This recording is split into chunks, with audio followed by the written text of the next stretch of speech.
Dr. Marcello Sbrocca, and in this video I'm going to talk about music school. In particular, I'm going to talk about the possible careers that you can pursue in music, the different degrees that there are that you can get in school, as well as I'm going to give my kind of concluding thoughts on, personally what I think it takes to make it in music and therefore need to go to music school and whatnot. So first, I'm going to talk about some of the different careers that you can pursue in music. Now, this is not going to be an exhaustive list of possible careers. Every instrument and discipline, whether you're a saxophonist, a violinist, a vocalist, or you want to be a composer or a conductor or whatever, they're all their own little world, and they all have their own different paths. They all have their own different possibilities, and they all have different probabilities to those different possibilities. For example, if you want to be a saxophonist and you want to be a soloist, you have a much higher chance of making it as a soloist, performer than your average violinist would. But at the same time, if you want a teaching job as a violinist, you probably have a higher chance than a saxophonist does, because typically there's higher demand for violinists than saxophonists. Things like that. So right now I'm just going to go over some of the common careers that people pursue. Okay, again, it's not exhaustive. It's just the possible ones that people pursue, and the most common ones. Sorry. Okay, and they're going to break down into three main categories. There's going to be education, performance, and music adjacent jobs. So first, let's talk about education. The first job would be if you want to be a band or orchestra director at the K through 12 level. You want to be like your band teacher now, or you want to be like your orchestra teacher, or you want to teach little kids music like playing the recorder. That's one kind of job. Those are typically not very high paying, but you have a high chance of getting those jobs just because there's a lot of them. And you typically only need a bachelor's degree, a bachelor's of music education, typically. The next kind of teaching job would be, and if you want a job like that, you go to music school and you get a music education degree, but even though you choose that you want to be, say, a band director or something for a high school, or you just want to get a music education degree for being a band director, you still have to audition to music school with an instrument. And then a bachelor of music education degree is very similar to a bachelor of music performance, but towards the end there's more pedagogical steps and whatnot. But they're very similar in the sense that you need to audition on an instrument and go through that degree with that instrument, even though when you go on to be a band director, you may or may not play it anymore. Another kind of teaching job that you can get in music would be being a private teacher. Now, in order to be a private teacher, you don't have to have any education, or you could have a ton of education. You could charge very little money, or you could get a ton of money. All that matters is, where you live, what the demand is, what you're looking for. For example, if you are a super high-level pianist and you live in New York City or something like that, and people know you and they want to take private lessons with you, and you have pianos and you have a studio or in your apartment or something, you can charge $400 an hour. And you can get it, and you can have, 40 students a week. Supposedly, I've heard of violinists in Washington, D.C. charge $350 an hour and have 8 students a day, 5 days a week. So that's super high paying, super high demand. But there's also people who teach a couple students in a city where there's not a huge demand, and they make and all the students want half-hour lessons instead of hour-long lessons, and they make $20 a student or something like that, and they're teaching kids at a really low level. So it's a huge range in terms of private teaching, but that is a path that some people can choose, and sometimes being a private teacher is a great path because you can make a lot of money doing it, or you can do things your own way and whatnot. Now, the third kind of option as a educator would be if you want to be a professor. Being a professor at a university or conservatory is a very competitive job. They're very hard jobs to get, and they typically require at least a bachelor's and a master's degree. Nowadays, you typically also need a doctorate of musical arts degree.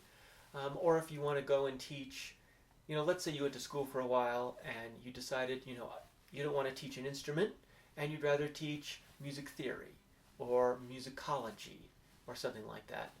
You still typically need a doctorate, but you might have a DMA, a Doctor of Musical Arts degree, in whatever your discipline is, but you just happen to have a bunch of experience teaching music theory and some kind of an in to a university and you teach that.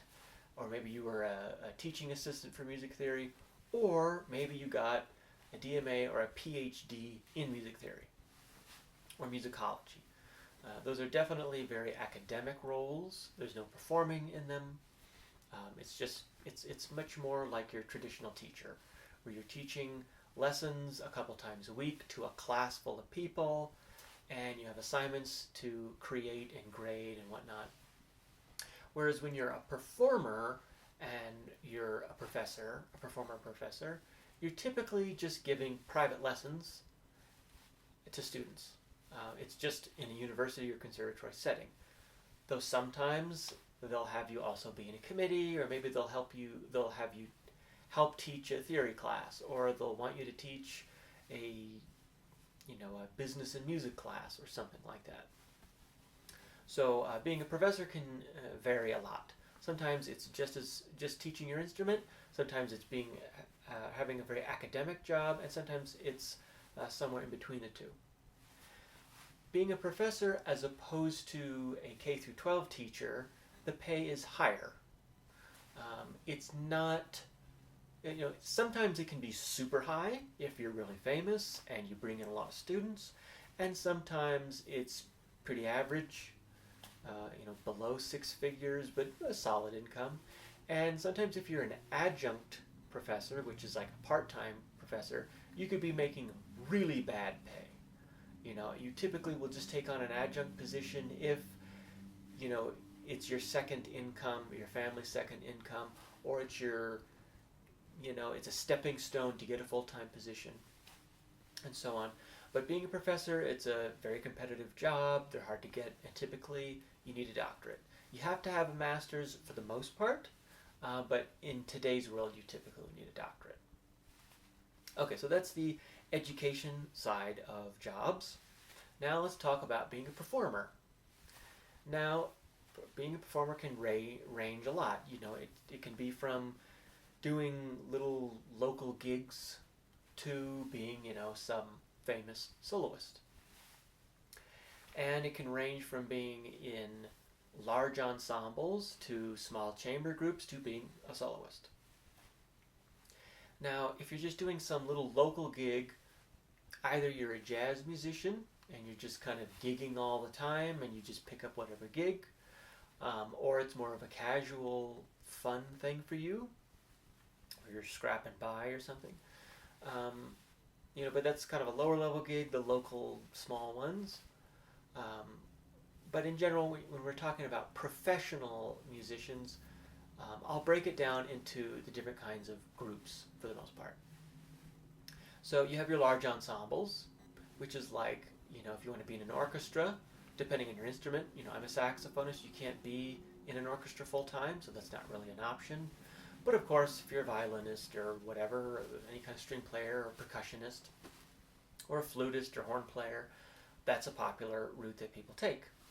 Those can pay well. Those are very competitive, but they can be really great jobs, and that's a dream for a lot of people.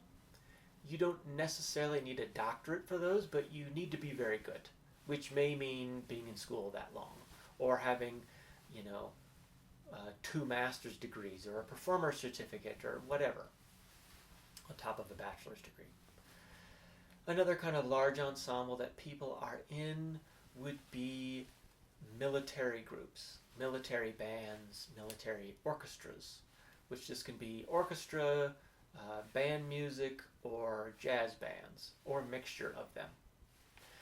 Those can be great jobs because they pay well and they have great benefits. And if you don't mind working in the military and you're a good fit for the military, you can just work there the rest of your life and have great benefits and be retired, and it's a great gig. And it's very consistent, and once you get the job, which they can be very hard, chances are you can hold on to it for a long time and you can work your way up. And for some people, again, it's an ideal job in music. It's a performing job too. And it's the only opportunity for certain instrumentalists to be in a large ensemble. For those, I think you typically just need a bachelor's degree, though many people in high up military groups have multiple degrees. Because again, you have to be very good, but you have to be a good fit for those groups. Which typically means maybe you played classical and jazz. You typically need to be really good at sight reading, things like that. But that's a possibility. Then there's chamber groups, which are smaller than these large ensembles. Chamber groups could be, a duo, trio, some kind of a quartet, a quintet, some saxophone ensemble, or whatever it is, depending on your instrument. Sometimes those can be high paying, sometimes those are just kind of gigs that you have along with teaching or some other kind of full-time position. And then we have being a soloist, which is self-explanatory. You're playing by yourself, you're either being a soloist with a larger ensemble, like you're playing a concerto with an orchestra, or you are literally just playing by yourself. Those are the 3 different kind of levels of being a performer: large ensemble, chamber groups, and being a soloist. Obviously, if you want to be a soloist, you want to be like a traveling soloist or something, that's a very prestigious, difficult position to get into and whatnot. But it's a possibility. Now to move on to the kind of third chunk of jobs that you can get in music, which are music adjacent positions. Typically, people do not go to music school initially with the idea of wanting to pursue these kinds of jobs. These are jobs that people usually pursue after they've been in music school, and either because things aren't working out, or because they need additional income, or they don't want to go back to school and do something else, and they already kind of have a music degree, and they don't mind the adjacent job. Typically, these adjacent jobs are more like what you would consider to be a regular job, a desk job, 9 to 5, something like that, and they don't involve performing. This could be like arts administration. You work in a venue and you either have a desk job, or you're somebody who coordinates with other people, or you work in a university or conservatory and you help students with scheduling or whatever administrative tasks there are in school. You typically don't need a degree for that, but again, it's typically like people will go to school for music or something else, and they'll just kind of end up in those administrative positions because that's what works out for them.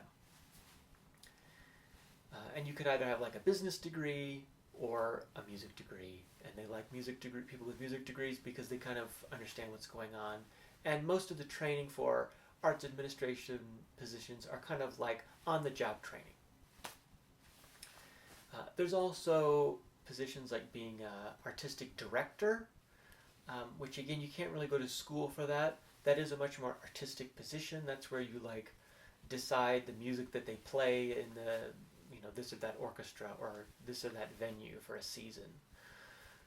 Again, all of those jobs, you don't really go to school for them.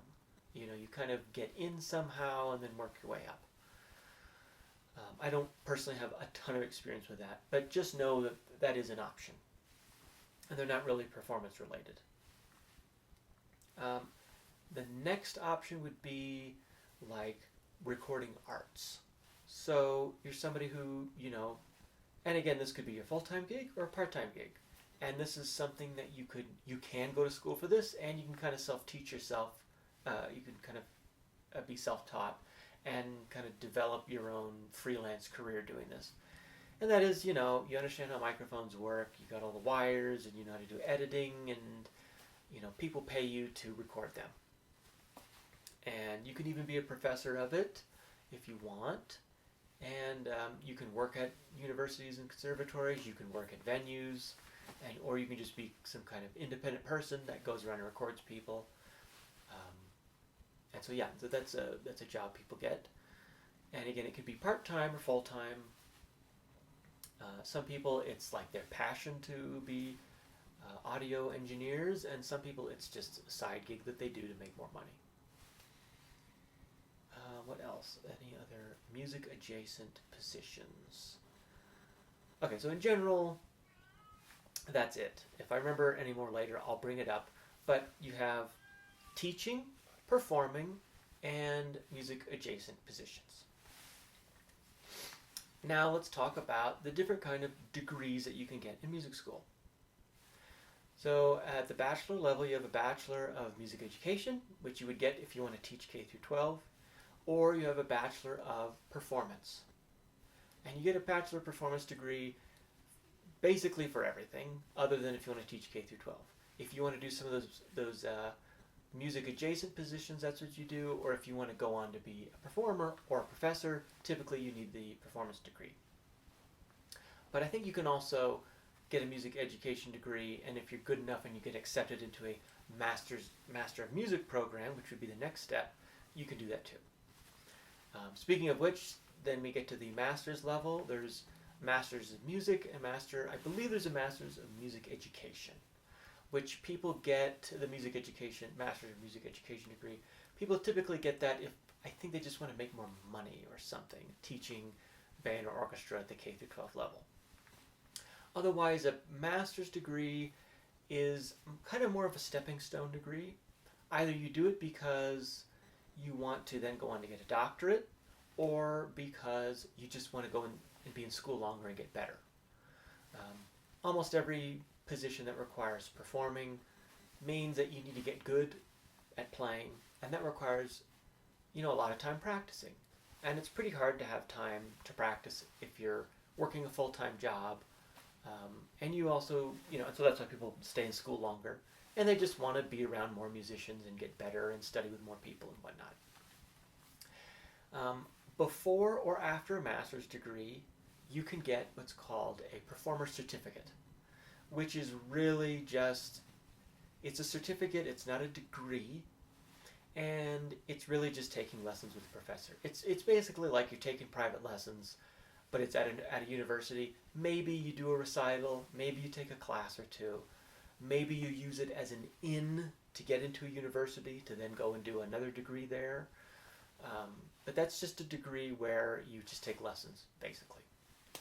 You want to get better, and it's a year or two long, depending on the school. Then finally, you have your Doctor of Musical Arts degrees or your PhDs in music. Typically, you only get a PhD in really academic things like music theory, I think sometimes composition, and musicology, you know, where you're not really performing, and they're just super academic jobs. A DMA degree is a very versatile degree. That's a degree I have. It's Doctor of Musical Arts. And in that degree, they're very complex degrees, and they're 3 to 4 years long, depending on where you go to school.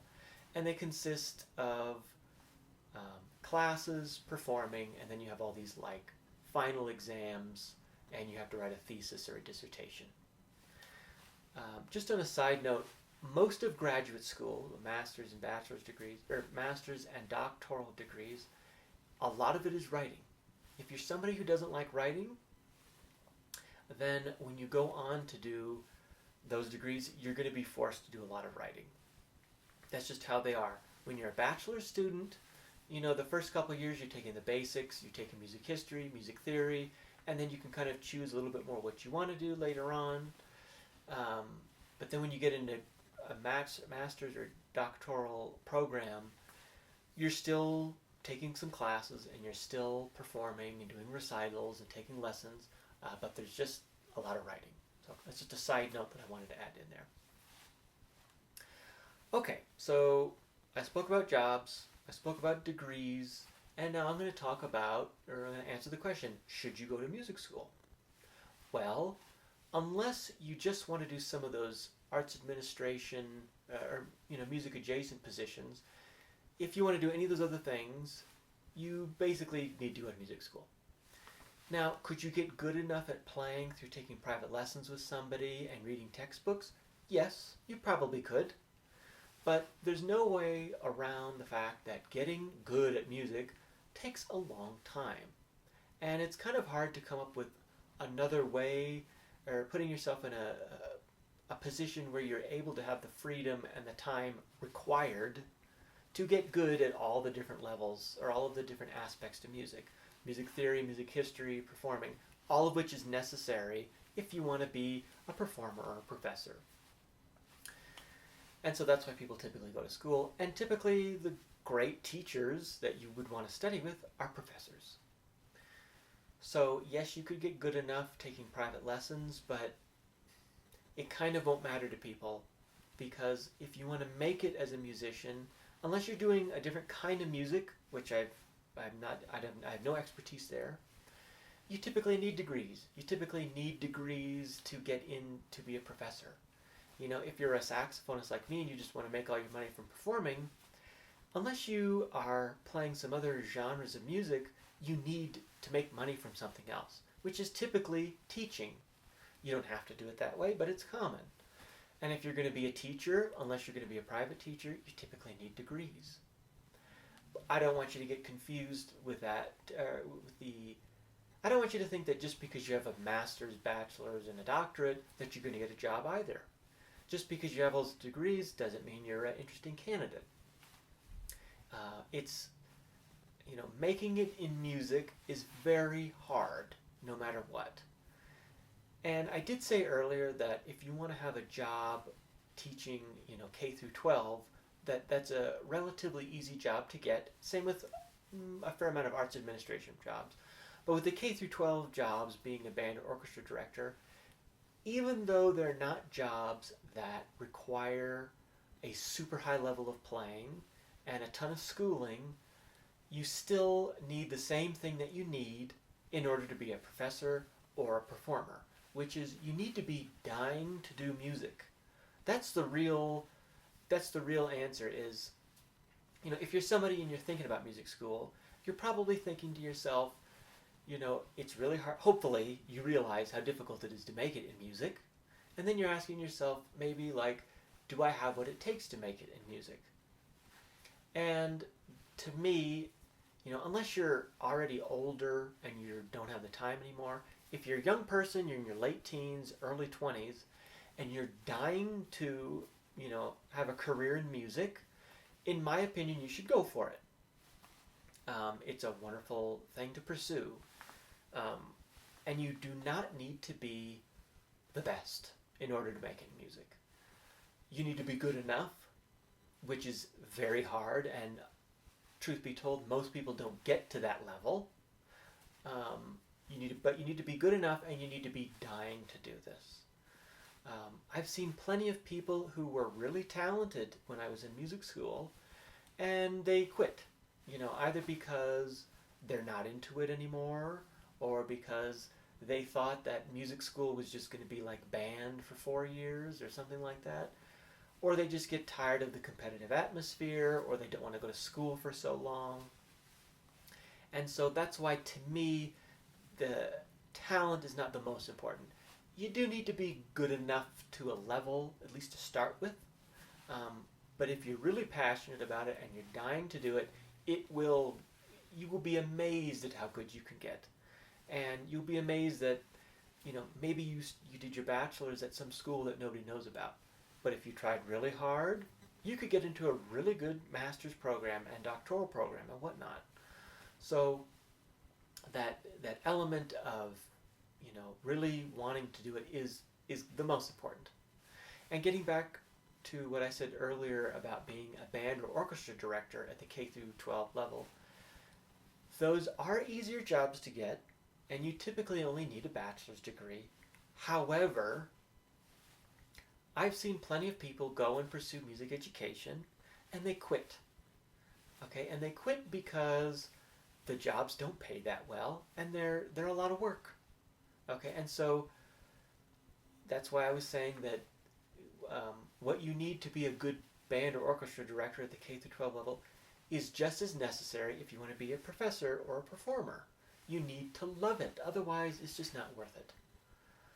What I like to say is that if you're not dying to do this, it will eventually ask too much of you.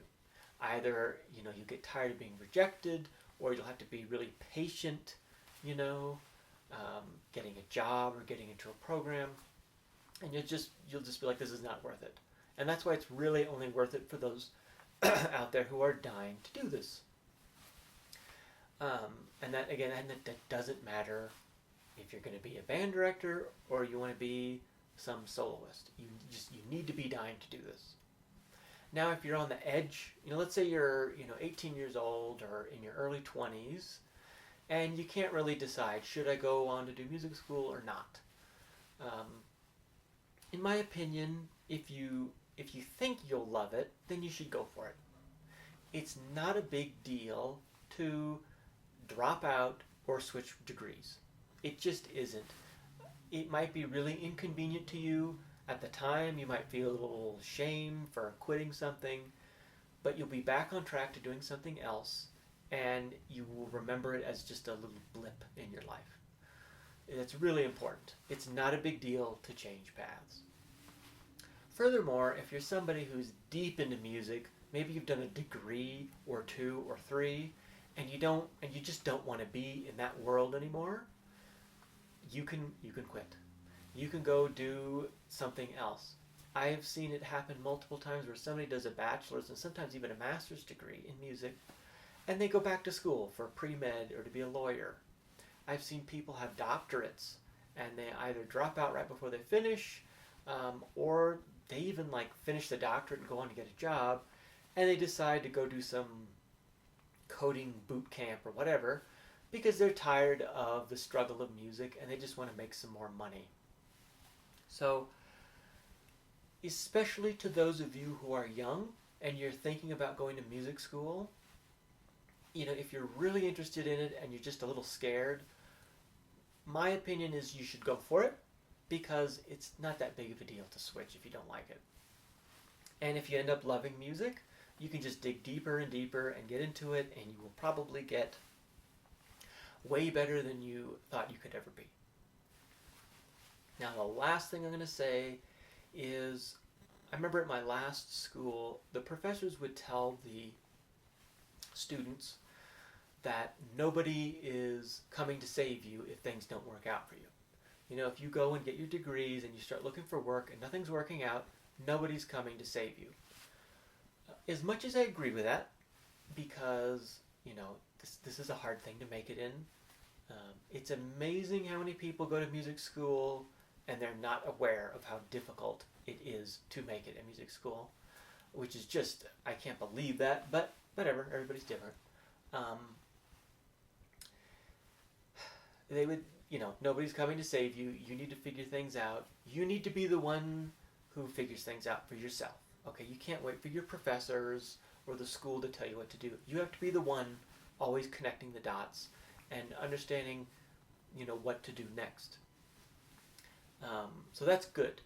However, I do disagree with that statement just a little bit. And the reason why is because if you want to get a good job, if you want to be a professor, if you want to make it as a performer, you at one point are going to need to benefit from good timing, or luck, as they say. Okay? It's not going to happen any other way. If you pursue any of these careers that I mentioned today, the first half is getting good.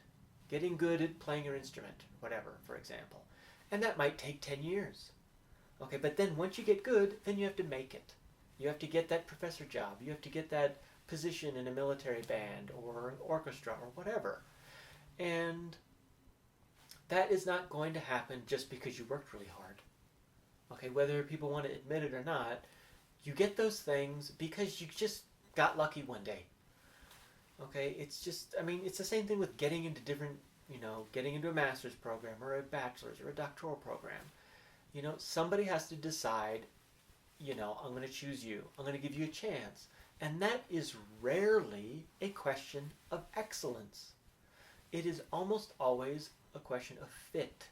Do you fit this school? You could be devastatingly overwhelmingly overqualified for a position, and they won't choose you because they don't want somebody like that. They want somebody who's a little lower level or whatever.